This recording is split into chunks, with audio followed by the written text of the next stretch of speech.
नमस्कार, ऐसे न्यूज में आज देखिए नकली सिंथेटिक दूध भारत की जनता के लिए कितना बड़ा खतरा बन रहा है, जिसे अनजाने में पीने से लोग हो रहे हैं कैंसर जैसे घातक रोगों का शिकार। क्या आपको भी डर है कि आप भी पी रहे हैं नकली दूध और हो रहे हैं बीमार? आइए जाने कैसे होगा बचाव। दूध में मिलावट का लंबा इतिहास रहा है। सबसे सामान्य मिलावट तो गाय भैंस के दूध में पानी मिलाकर उसकी मात्रा को बढ़ाना है। इस मिलावट की खासियत यही है कि उपभोक्ता को लूटा जा सके, परंतु पानी मिले दूध का सेवन करने वाले के स्वास्थ्य को कोई नुकसान नहीं पहुंचता, जबकि आज अन्य जानलेवा चीजों को मिलाकर मुनाफाखोर लोगों को बीमार कर रहे हैं। कम मेहनत और कम इन्वेस्टमेंट से अमीर बनने की अंधी दौड़ में नकली दूध का कारोबार अपने पैर पसार रहा है। मध्य प्रदेश पुलिस के स्पेशल टास्क फोर्स की जाँच में सामने आया है कि सिंथेटिक दूध और उसके बाय प्रोडक्ट्स बनाने वालों का अवैध कारोबार उपभोक्ताओं के लिए धीमा जहर है। जाँच में पता चला है कि चंबल के कुछ डेयरी मालिक जिनके खिलाफ FIR है, वो न केवल मध्य प्रदेश में बल्कि हरियाणा, दिल्ली, उत्तर प्रदेश और राजस्थान की नामी दूध कंपनियों को कथित तौर पर सिंथेटिक दूध बेचकर मात्र 5 से 7 वर्षों में करोड़पति बन चुके हैं। पहले नकली या सिंथेटिक दूध गाँवों में बनाया जाता था,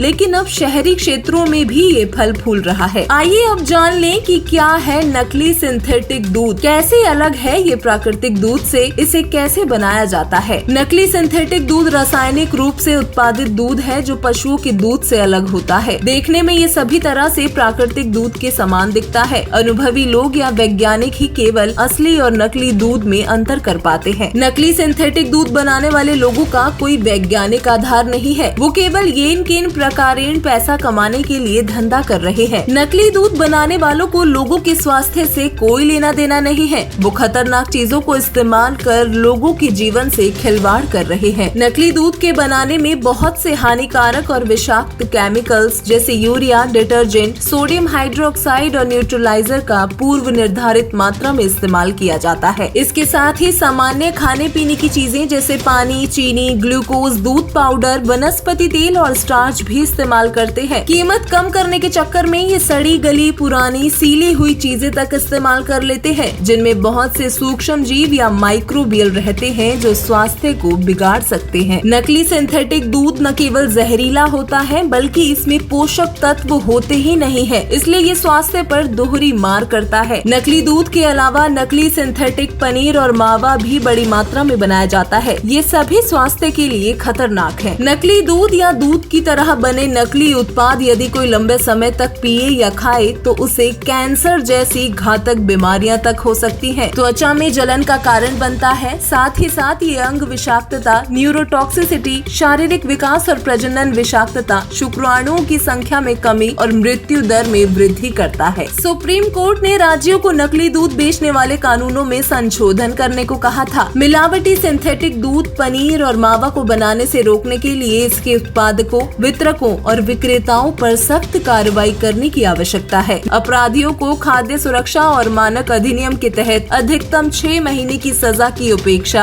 आजीवन कारावास के प्रावधान करने को कहा था। आम जनता कैसे करे घर पर सिंथेटिक दूध की पहचान? असली दूध की खासियत ये है कि इसका स्वाद हल्का मीठा होता है, वही नकली दूध का स्वाद इसमें डिटर्जेंट, सोडा या अन्य किसी चीज की मिलावट होने की वजह से कड़वापन लिए हुए लगता है। अगर दूध में साबुन जैसी गंध आती है तो इसका मतलब है कि दूध सिंथेटिक है, जबकि असली दूध में कुछ खास गंध नहीं आती। असली दूध स्टोर करने पर अपना रंग नहीं बदलता, जबकि नकली दूध कुछ वक्त के बाद पीला पड़ने लगता है। जब हम असली दूध को उबालें तो इसका रंग नहीं बदलता, वहीं नकली दूध उबालने पर पीले रंग का हो जाता है। कैसे लगेगा बेईमानी से इकट्ठा किए जा रहे धन पर अंकुश? ये कलयुग है, यहाँ धन जोड़ना लोगों का एकमात्र उद्देश्य बन गया है, जबकि देखने में आ रहा है कि कलयुग में जीवन थोड़ा है। अब लोग पहले जैसे लंबी लंबी आयु होने के बाद नहीं मरते, बल्कि अब तो छोटी आयु में ही मौत होने लगती है। लोग अब ईश्वर से भी नहीं डरते। अपना और अपने परिवार का पेट भरने के लिए चोरी, धोखाधड़ी, बेईमानी और मिलावटखोरी में भी आगे हैं। परंतु सच तो ये है कि गलत काम करके पेट भरने वाले लोग अपने परिवार को रोटी नहीं जहर खिला रहे हैं। व्यक्ति निडर होकर गलत कर्म तभी करता है जब वो ईश्वर को और उसके संविधान को नहीं समझता और शास्त्र विमुख भक्ति करता हो। संत रामपाल जी महाराज जी विश्व में एकमात्र ऐसे संत हैं जिन्होंने उनकी शरण में आए हुए करोड़ों भटके लोगों को सही आध्यात्मिक ज्ञान दे देकर असल में मनुष्य बना दिया है। अब उनके शिष्य धोखा, बेईमानी, मिलावटखोरी नहीं करते बल्कि एक नेक सामाजिक व्यक्ति की तरह जीवन जी रहे हैं। आप भी बेईमानी और मिलावट करना छोड़िए और अपनी मदद के लिए आज ही संत रामपाल जी महाराज जी का सत्संग सुनना आरंभ कीजिए। धन्यवाद। जैसे कोई व्यक्ति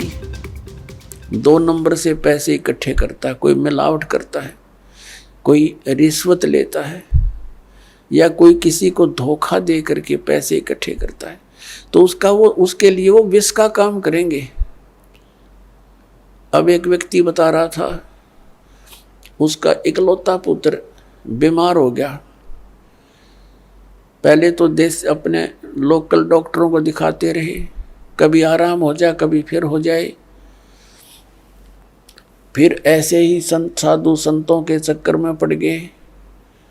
फिर लास्ट में जब बिल्कुल वो एट द डेथ हो गया, मरने को हुआ, तो उसको फिर पीजीआई ले गए, वो ऑल इंडिया इंस्टीट्यूट दिल्ली लेकर गए। उसकी दोनों किडनी फेल होगी। किडनियों का ऑपरेशन हो गया, किसी रिश्तेदार ने दे दुआ दिए हुए। तो फिर क्या हुआ, वो लड़का स्वस्थ हो गया। पैसे लग गए लगभग 3 लाख से ऊपर। आज से लगभग 30 वर्ष पूर्व की बातें हैं। उस समय 3 लाख की बहुत की, आज के तो 30 लाख और उस समय के 3 लाख, इतना वो था, अंतर है अब की। उस समय जो पैसे की वैल्यू थी। तो उसने क्या बताया कि मेरा लड़का स्वस्थ हो गया और पैसा इतना लग गया कि कर्जा हो गया। शादी विवाह की तैयारी कर रखी थी। विवाह से कुछ समय पहले ही दुर्घटना यानी बस एक्सीडेंट में मृत्यु होगी। अब वो इस सत्संग को सुनकर आंखों से आंसू निसूख रहे थे उस व्यक्ति के, और अपने आप को कोस रहा था कि मुझे तो थोड़ी सजा मिली भगवान, मैं इतना नीच व्यक्ति था। अपने बच्चे को सुखी करने के लिए, इसको कार और कोठियों में देखने के लिए मैंने इतनी ऐसी गलतियां की कि अब मेरा कलेजा फटकर आता है। 2 लाख रुपए कमाए होंगे 5-10 वर्ष में, 2 नंबर का काम करके। 2 नंबर का काम क्या था कि उस समय ये कैसेट, ये टेप चल रहे थे, टेप रिकॉर्डर से चले थे, और उनकी जो रिफल होती थी वो कैसेट, वो कहता मुझे 2 रुपए में पड़ा करती, सारी थोक का बाला करता तोल के भाव से, और वहाँ बना बना कर नकली और ओरिजिनल कवर के अंदर भर देता था। मुझे 2 रुपए में पड़ा करती वह सारी, और मैं 32 रुपए में बेचा करता, और वो जाते टूट जाती, मेरे पास आते मैं फेंक देता, मैं क्या करूं। और आज मुझे वह सजा सही मिल गई। तो पुण्यात्मा, अब उसको बताया गया, सत्संग में बताया जाता है कि जो पैसा आपने 2 नंबर से कमाया वो पैसा तो रहा नहीं, आपके पास क्या रहा, वो पाप रह गए जो आपना भी भोगने शेष है, और पैसा चला गया।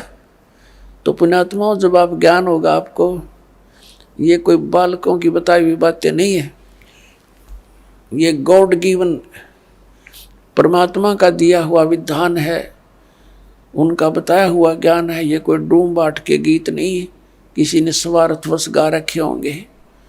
परमार्थी परमात्मा ने सतपुरुष कबीर साहब ने आकर ये विधान बताया है कि बच्चों, तुम विष खाना छोड़ दो यदि यहाँ भी सुखी रहना चाहते हो, जब तक तुम्हारा जीवन शेष है।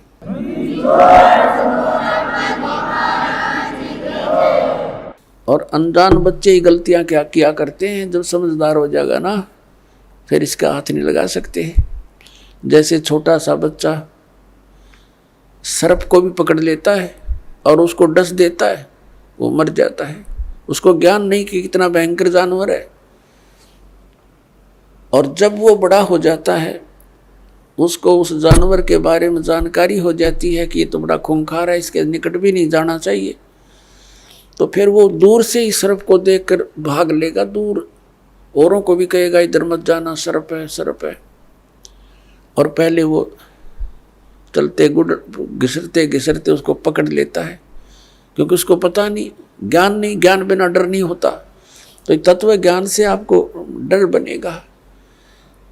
फिर उसके बारे में बताया है कि जैसे किरका जहर का रंग होरी हो, कहो कौन तिस खावे राम रंग होरी हो।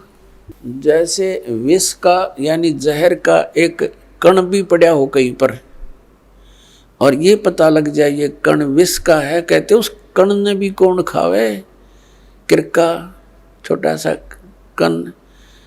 और हम बोतल की बोतल पीवा जहर की, यानी कुछ भी ठा जा कोई आंट रही ना। बताओ किसी क्षेत्र में देख ले हाहाकार मची हुई है, किसी भी फील्ड में जाके देख लो, इंसान को संतुष्टि संतोष रहा नहीं। तो यहाँ फिर पता लगेगा कि जैसे किरका जहर का रंग होरी हो, कहो कौन तिस खावे राम रंग होरी हो। यानी हम धन इकट्ठा करते हैं खुशी मनाने के लिए, तो परमात्मा कहते हैं खुशी तो आपको परमात्मा के रंग में रंगे जाओगे ना, तब ये खुशी होगी, होली होगी। आपकी असली होली फिर होगी और रोज होगी आपका होली फिर।